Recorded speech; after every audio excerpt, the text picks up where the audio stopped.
So guys, in this video I'll explain how to properly conduct CRO website research and easily identify what's stopping you from converting traffic like crazy so that you can improve your business and grow twice as fast.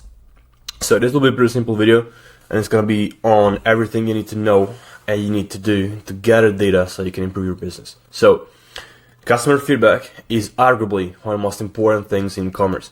You want to consistently have your customers to tell you what you think about you. You need to get feedback on absolutely everything, from your offer, your product, your website, your funnel, your ads, and everything else. And if you set up a system to gather accurate customer feedback, you will literally have your customers telling you what to do to improve your business. And this is the best thing that can happen to you. If you can have your own target market, your own customers telling you what you're not doing right, you're going to have a lot of ideas on how to improve. And with this guide, you're going to exactly learn how to do that. So what we're about to learn here is, first of all, how to set up website tracking software, how to set up customer surveys, and how to collect feedback from customers. So these might seem like simple things, and they actually are, but they are things that can really scale your brand, so bear with me here. So the first thing is going to be setting up the tracking system. This is going to be a very simple guide, and you will learn how to set up the tracking software and how you can create a system to get a post-purchase service. So basically, like the research system that we use is going to look like this. You're going to have two different data sources. First off is data tracking through Emaps, Google Analytics, and Shopify. The second one is website feedback from post-purchase service and from calling your customers. The first one is data tracking, which is also the easiest one to set up. So the first step is to set up Microsoft Clarity. It's the heat map and recording tool that we use, and it's the absolute best. And also it's free. So all you have to do to install it is just to go on their website. So if you go here, and keep in mind that I'm going to give you access to the same document here in the description of this video, so you can check it out. Click here, and you're going to be creating a Clarity account. Alternatively, you just have to search Clarity Microsoft on Google, and you're going to find the software. Setting up the account is brand that easy. If you have Shopify, all you have to do is find your Clarity tracking code and paste it after the head snippet in your theme.liquid file. So very simple, just put that script in your code and you're gonna be good to go. Some things can be different, but if you have any problems, you can reach out to the support. They have a lot of guides on how to do that, so it's not gonna be difficult for you to install Clarity. And also Clarity, as I said, as a guide on how to set everything up. So if you click here, you're going to find the guide on how to set up, no matter if you have Shopify, WooCommerce, or something else. So then we have other trackers. Obviously, we love the data from Shopify. If you go on Analytics report, you will find different reports that could be useful to understand a bit more of your website performance. It ain't much, but it can still be something that can be useful for you. Also, we have Analytics. I'm going to make a separate video on Analytics. Just know that we also use that. And you should set it up because it can give you some pretty precious data to use. Now, let's move into surveys. This probably will be the most valuable thing you will learn today. Knowing how to set up proper surveys can help you understand why people are buying, not buying from you, how to improve your website, how to improve your product, and many more valuable things. So in this case, it's going to be probably the most, the biggest thing you will do when it comes to gathering data, because it's like the most difficult thing to set up. But once you do this, it's going to be super helpful for you. So we basically have two different types of service here. Service for buyers and service for non-buyers.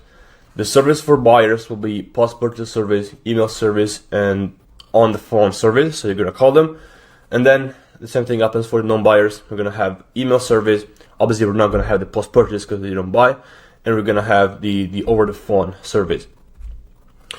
So again, we will set up service for two segments of people, those who bought from you and those who didn't. This way, we know what are the things that are working for you, asking to the people who bought from you, and the things that are not working for you. And we're going to understand this by asking questions to people that didn't buy from you. So let's cover buyers first. We have three different ways to gather information here. Post-purchase service, so service right after the purchase. So if they purchase something, they get to the thank you page, and in that thank you page, they're going to see a widget with a couple of questions.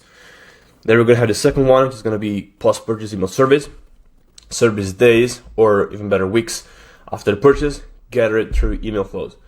And also we have on-call service, where you or a VA team member can call the buyers and you will have their phone number from their order confirmation. So these three service types for buyers. And these are the questions to ask. So this is probably the most interesting thing of this video. So for post-purchase service, here are the 4 questions that you might ask, and you can also add more based on your experience, based on your brand type, because you might have some different questions that you want to ask. So the first one is post-purchase service, and these are the 4 questions that I always ask to my target market. So first one is, what convinced you to buy the product, so that you can understand what is working for you and what are the elements or things that are making people buy. What almost stopped you from buying? So if there are any things that were almost taking people off the funnel, but they didn't actually do that. So if there are elements that are bad, that they almost got people almost prevented people from buying, but they didn't do that at the end. Third question, is there anything on the website that wasn't clear enough or that can be improved? So if maybe people bought, but there was still some information that were missing or that wasn't clear enough, you're gonna know that. And did you have any issues during the purchase? So you will know if there's any like technical issue or anything about that. Second question is post-purchase email service. Something very important here, consider offering them a discount as an incentive. Doing this, they'll be more likely to fill in the survey, and on top of that, they could buy again, so you get 2 birds with one stone. So if you send emails to your buyers, offer them a discount, like maybe 20% discount on your products, so that they'll be much more likely to complete the survey, and on top of that, they might also get a discount that they can use so they can buy more from you. So this survey won't be just for improving the website, but the product as well. So some questions are the same, some are different. So what convinced you to buy the product? What almost stopped you from buying? These are the same 2 questions as above here. Then we have, how was the experience with the product been so far? So we can ask them how it is to use the product.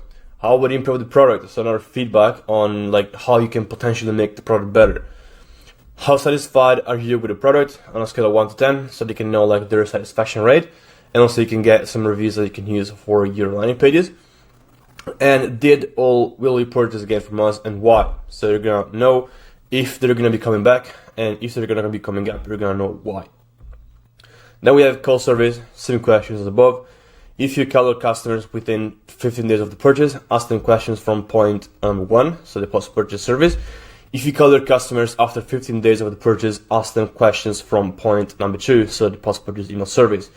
The reason of this is if you call your customers early after the purchase, like within 15 days, they probably don't have enough experience to tell you about the product and how they're finding it.